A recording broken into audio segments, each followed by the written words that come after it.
I hope you'll excuse my voice, I have a cold right now. I just thought that the real facts of the case ought to be put forward before the sensationalism goes any further. A man screamed himself to death at Universal Studios Halloween Horror Nights this year, and nobody is quite sure why. It was 10:27 p.m. on October 13th, 2024 in the middle of Universal Studios Orlando, Florida, that one Christian J. Ashwell, a 43-year-old businessman from Boston, began screaming uncontrollably. Witnesses claim he was walking normally through the park when he suddenly stopped and stared vacantly ahead of him for a moment before he began screaming. Witnesses report that he grabbed his head tightly and slowly dropped to his knees as he screamed. The scream was heard a great distance away despite competing with loud music, artificial screams from the Torture Fair attraction across the pond, and the general chatter of other guests. At first, many guests had assumed it was an act, one of the numerous performers hired by the park to add to the show. However, many guests quickly realized that the sheer intensity of his scream combined with the mundanity of his dress made it unlikely to be an official act sanctioned by the park, and they quickly sought out Universal staff for help. Not to say that was necessary. The ear-piercing cries caught the attention of Universal team members despite them being far from the incident, and it wasn't long before both security and medical personnel were called in via radio. Diligent workers began forming a circle around Mr. Ashwell to make space as slack-jawed park guests filmed the incident on their smartphones. One of the workers repeatedly asked Mr. Ashwell why he was screaming, but received no answer or recognition. It was 10:31 p.m. when park security, along with a police officer, arrived. By this point, Mr. Ashwell was on his back, thrashing around wildly.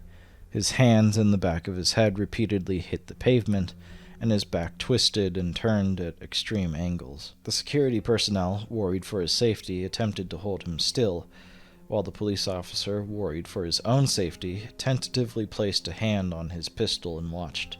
At 10:38 p.m., an on-site paramedic arrived and attempted to evaluate Mr. Ashwell, a task made difficult due to his thrashing and the surrounding darkness.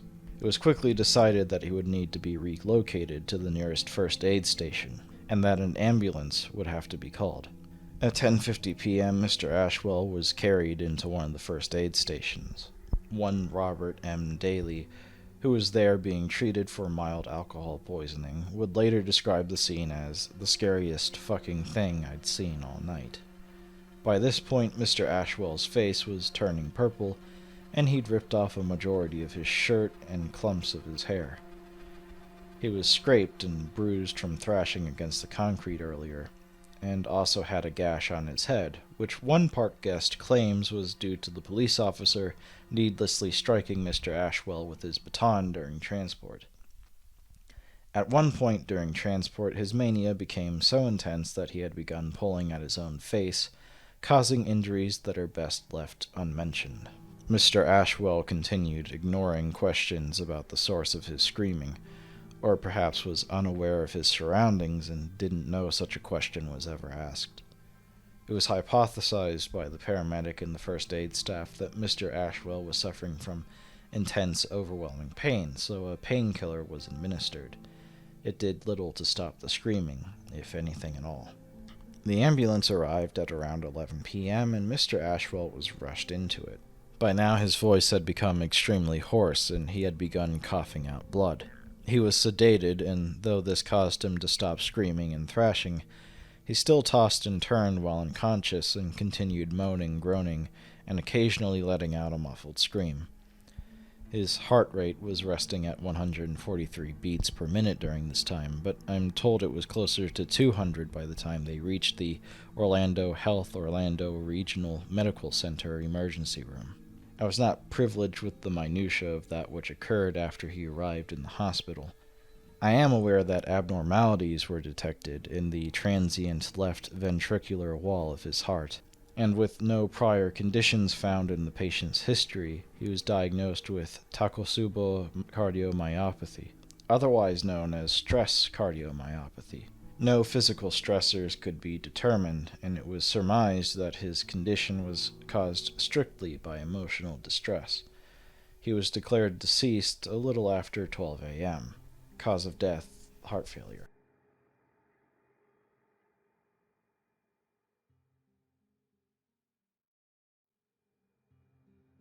Most witnesses that night assumed it was part of the Halloween festivities, but as news came out about Mr. Ashwell's death, many began to theorize about exactly what caused his initial hysteria. The first and most natural piece of conjecture was that the attractions of the park itself frightened Christian Ashwell into a blind panic. This seems sensible, as Halloween Horror Nights features a small army of costumed actors lunging at people from around corners, and many areas featuring realistic depictions of mangled corpses and gruesome deaths. However, this line of thinking didn't hold up for various reasons. For example, Mr. Ashwell did not suffer immediate cardiac arrest from a sudden shock, but died from prolonged heightened terror. It's unlikely someone who would be so terrified of a simple costumed actor would have made it past the posse of chainsaw-wielding maniacs stationed at the front entrance. As a matter of fact, Mr. Ashwell's screaming began 3 hours after he arrived at the event, while he was in the Simpsons area of the park, one of the few sections of the park that night that didn't feature any people in monster costumes or gruesome decorations. His mad screaming began in perhaps the most tame segment of Halloween Horror Nights. The most popular theory by far was that he suffered from either an intense visual hallucination or paranoid delusion brought on either by illicit drugs, copious alcohol, or a schizophrenic episode. This is also unlikely, as the toxicology report from his autopsy stated that no alcohol or other drugs were found in his system, and he had no prior diagnosis of schizophrenia. Other theories put forward involved notions that the park is haunted, and that he was struck down by a cursed animatronic from the E.T. ride, or by Thing 3, who secretly resides in the Cat in the Hat ride over in Islands of Adventure. All of these theories can be easily traced back to internet creepypastas, and were either jokingly submitted by teens and young adults, or earnestly by children.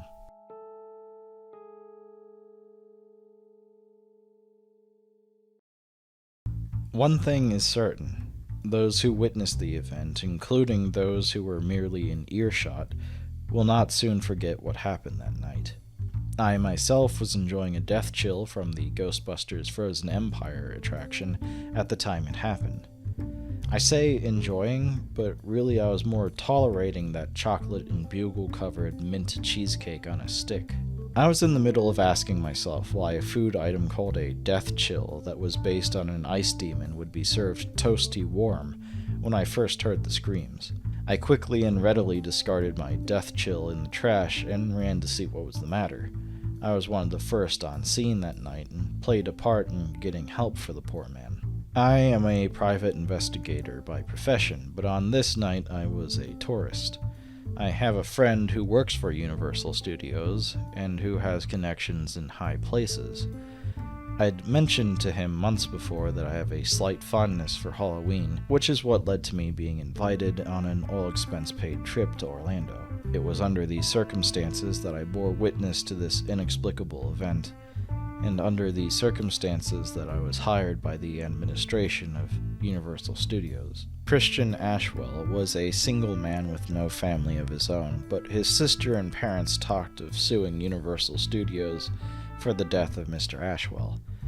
They claimed that the intensity of their attractions and decor chipped away at Mr. Ashwell's sanity over the course of the night, eventually causing him to lose his sanity entirely as a result of building tension.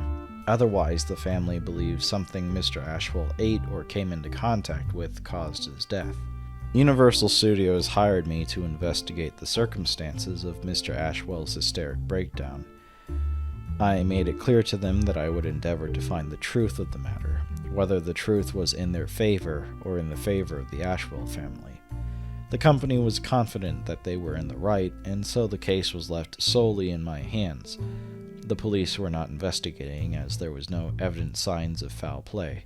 The Ashwells welcomed my help, for as much as they wanted to sue Universal Studios, they even more so wanted to know what happened to their beloved family member.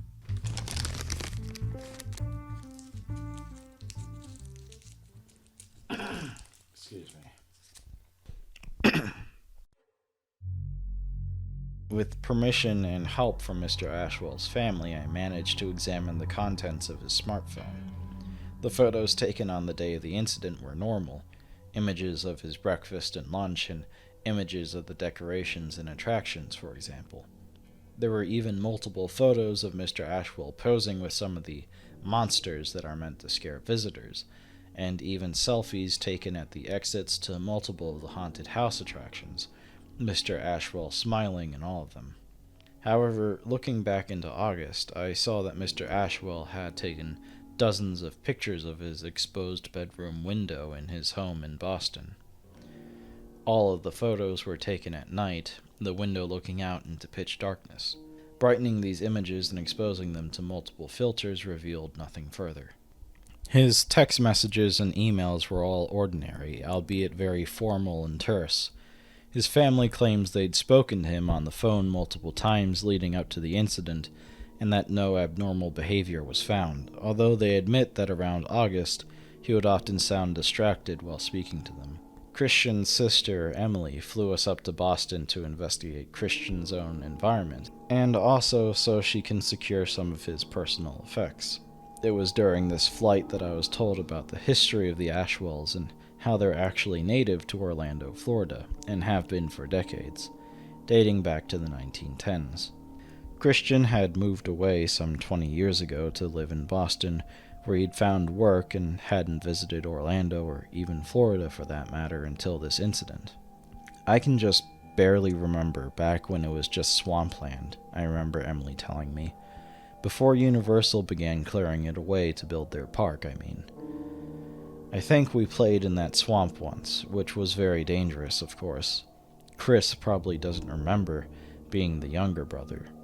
Or didn't remember, I mean. We managed to gain access to Chris's apartment. Nothing seemed amiss as I entered, but turning back I saw that several additional locks had been installed on the front door. A security camera, too, was installed in Chris's bedroom, which Emily said seemed unlike him.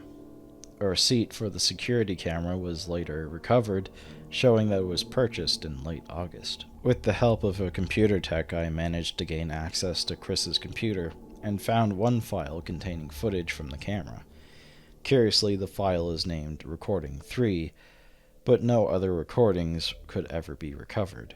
The footage begins with Chris activating the camera and laying down in bed. He seems to sleep peacefully from around 10 p.m. to 1 a.m. At around 1:18 a.m., Chris seems to jolt upright in bed and turn to the window as if he heard something. The window blinds are closed. He stares for several minutes before going back to sleep. The date on the recording predates the photographs of his uncovered window mentioned before. Nothing abnormal or suggestive was found in the search history, aside from websites from which he purchased the locks and the security camera. It seemed at one point he considered purchasing a thermal camera before settling for the more standard one we'd found in his room. I interviewed his supervisor and multiple co-workers who all claimed he didn't display any abnormal behavior leading up to his trip to Orlando, although the consensus was that his vacation was, itself, unusual for him. In his decade or more working at the company, he had never taken a vacation, and had never expressed any interest in doing so. Stranger still, his supervisor claims that he requested the vacation on relatively short notice, which was uncharacteristic of him. Christian regularly visited a psychotherapist. This was no secret, as his family knew of it, and they claimed, as the therapist later confirmed, that he did so to maintain his mental health rather than improve it. His therapist, a Dr. Armitage, told me that for years Chris showed no signs of dysfunction or of being overworked. Mostly, he asked me how well he was handling his work environment, Dr. Armitage told me. As in almost any workplace, he would occasionally experience friction with a coworker, and I take some pride in his testimony that my advice often helped him smooth things out. Truly, his visits here were for the purposes of maintenance. This apparently changed in late July when Chris began reporting troubled sleep due to strange dreams. Ordinarily, his dreams would involve visual and audio components, Dr. Armitage said, but these dreams were solely based on sensation. In the first of the strange dreams, he claimed he felt he was in a very humid place, but there was no visual component. Other times he dreamt that he felt like he was waist-deep in water, and other times he reported feeling itchy or that there was buzzing near his ears. These dreams continued becoming more frequent and more vivid, with more of these sensations occurring in tandem, until early August when a disturbing new factor appeared in his dreams, the sense that something was approaching. I remember Dr. Armitage rubbing his temple while leaning back in his chair, collecting his thoughts at this point. I'm not sure how else to describe it, as Chris himself wasn't sure, Dr. Armitage confessed. What did he say that one time? Imagine you hear footsteps climbing up a staircase towards you, but nothing appears, and the footsteps go on for longer than they ought to, but you just know it's still coming. It was that feeling, but without the footsteps. Week by week, this was increasingly the nature of his dreams. Humidity, wetness, buzzing all around him, and the sense that something was approaching him. The approach of this thing in his dreams, this force or whatever it was indefinitely long, but its arrival felt inevitable. Around late August, Chris became pretty cagey about his condition with me, Dr. Armitage said. Sometimes he would be quiet for the entire session, fidgeting and occasionally opening his mouth to say something before changing his mind. One time he pulled out his phone, and I thought for a moment he was going to show me something, but he just glanced back and forth between me and the phone before putting it away. By September, he spoke to me very little, but by late September he reported feeling very homesick for Florida. He said it was as if home was calling for him. He expressed a particular interest in visiting Universal Studios, mostly because of nostalgia and to relax, but also because he felt some inexplicable sense that that's where he was supposed to be. He consulted me about it, and I encouraged him to take the vacation, as I thought it would ease his troubled mind. Dr. Armitage removed his glasses and massaged his forehead. "I am no superstitious man," he said, "but it is as if whatever was stalking him had finally found him."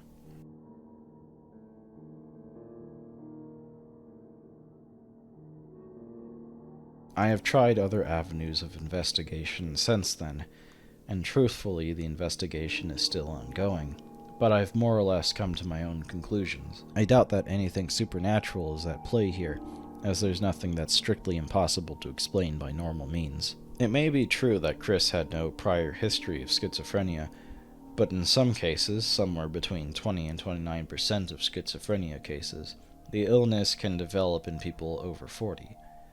His increasing frequency of nightmares is suggestive, as a correlation exists between those suffering from schizophrenia and suffering from more frequent nightmares, although the causation is uncertain at this time. The purchase of multiple locks and the security camera are also indicative of possible paranoid delusions, and the photographs taken of his empty window, the footage of him staring at the window, and even the fatal screaming fit itself are all possible signifiers of audio-visual hallucinations. As for his death by stress cardiomyopathy, it's possible that the attempts by the security to restrain him, the needless baton stroke by the police officer, which I was the witness of, by the way, and the pain from his related injuries inflated the stress brought on by whatever terrifying hallucination first triggered the event. It is also possible that the combination of painkillers and sedatives he received were the cause of his heart failure, and that the stress cardiomyopathy was a misdiagnosis favored because of his fit of screaming. Of course, I am no medical practitioner, and as stated previously, the investigation is still underway, so nothing is definite. Currently, I cannot be certain as to what caused Christian J. Ashwell to scream himself to death on the night of October 13th.